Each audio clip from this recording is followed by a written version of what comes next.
Imagine a man who wakes up every single morning, puts on his white coat, walks into work, and signs death warrants for thousands of people,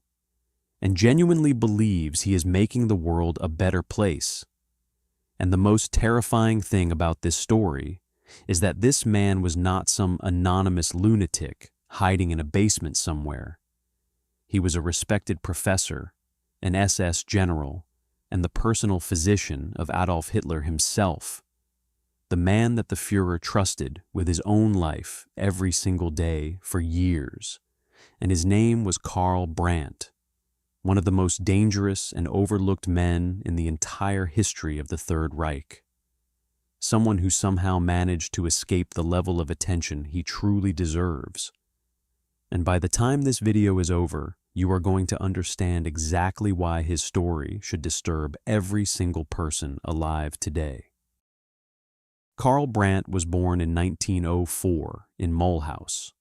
a city that itself could not decide whether it was German or French, which is a strange and almost poetic detail when you consider that Brandt himself would spend his entire life unable to decide whether he was a healer or a killer,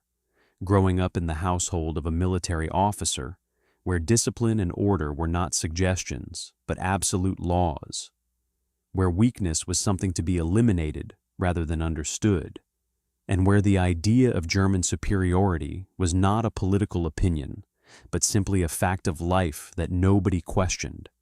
And this environment shaped the young Karl Brandt in ways that would eventually lead to the deaths of over 200,000 innocent human beings.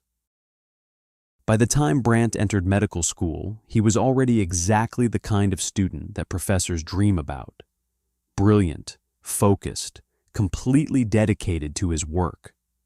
The type of person who stayed in the library long after everyone else had gone home, who memorized everything, who asked sharp questions that made his teachers uncomfortable in the best possible way. And on the surface, there was absolutely nothing about this young man that would suggest he was capable of what was coming, because the most dangerous people in history are almost never the ones who look dangerous. They are the ones who look like the last person you would ever suspect. And Karl Brandt was a perfect example of exactly that kind of person. His connection to Hitler began in 1933 in a way that sounds almost too random to be real, when Brandt happened to be present at the scene of a car accident involving relatives of Hitler's companion, Eva Braun. And he treated the injured so effectively and so calmly under pressure that word reached Hitler himself, who was immediately impressed and invited Brandt to become part of his inner circle. And just like that, almost by accident, this young, ambitious doctor found himself standing at the center of the most powerful and most murderous regime in modern history, surrounded by men who would reshape the entire world through violence and terror. And Brandt fit in perfectly because he genuinely believed in what they were building. What made Brandt so uniquely terrifying was the fact that he never saw himself as a murderer, not even for a single moment, because in his mind, everything he did was rooted in cold, scientific logic and the greater good of the German people. And this is the part of the story that should make you genuinely uncomfortable, because it is easy to dismiss a monster when the monster knows it is a monster. But Karl Brandt went to his grave convinced that history would eventually understand that he was right, and the program that would define his legacy and seal his place among the worst human beings who ever lived was something the Nazis called Action T4,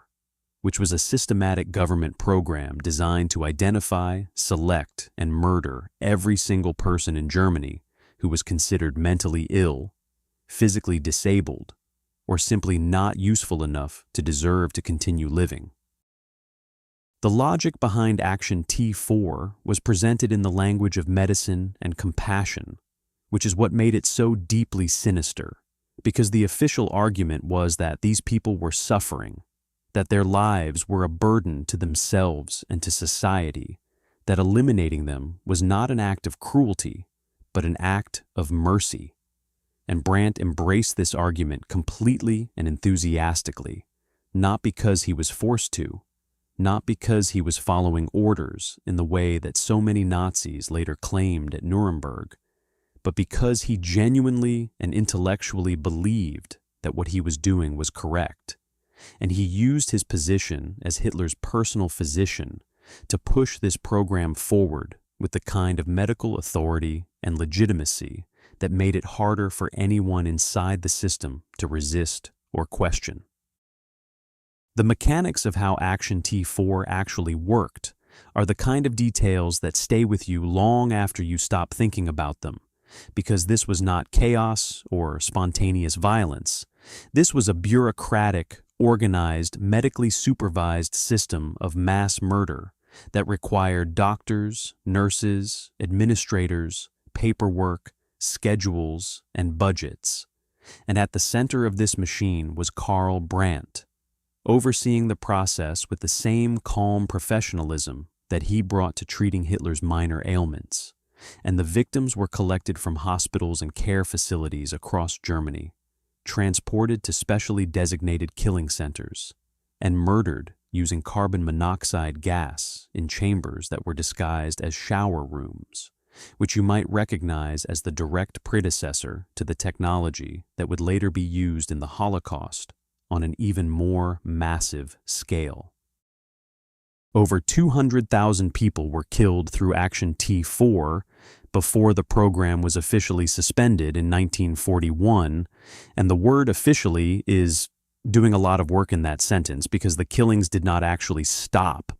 They simply became less centralized and more difficult to track, continuing in various forms until the end of the war. And among the victims were children, elderly people, veterans who had been injured fighting for Germany in the First World War, people whose only crime was being born with a condition that the state had decided made their life not worth living.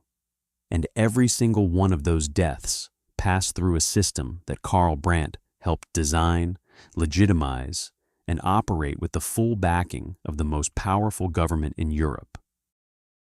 But Action T4 was not even the only crime on Brandt's record, because as the war progressed and the Nazis began searching for ways to gain military advantages through science, Brandt became deeply involved in the human experimentation programs that were being conducted in concentration camps across the Reich. Experiments that subjected prisoners to hypothermia, high-altitude pressure, infectious diseases, surgical procedures without anesthesia, and dozens of other forms of deliberate torture dressed up in the language of scientific research. And Brandt's involvement in overseeing and approving these programs added another layer to a legacy that was already staggering in its cruelty and its scale. What is remarkable about Brandt's psychological profile is how completely normal he appeared to everyone around him, because the people who knew him personally consistently described him as charming, intelligent, genuinely warm in personal interactions, devoted to his family, someone who laughed easily and made people feel comfortable in his presence. And this gap between the private man and the public monster is something that historians and psychologists have been trying to understand ever since, because it forces an uncomfortable question about human nature itself, which is whether the capacity for this kind of evil exists in ordinary people under the right circumstances, or whether men like Brandt were always something fundamentally different from everyone else, and simply good at hiding it. As the war began to collapse around the Nazi regime in 1944 and 1945,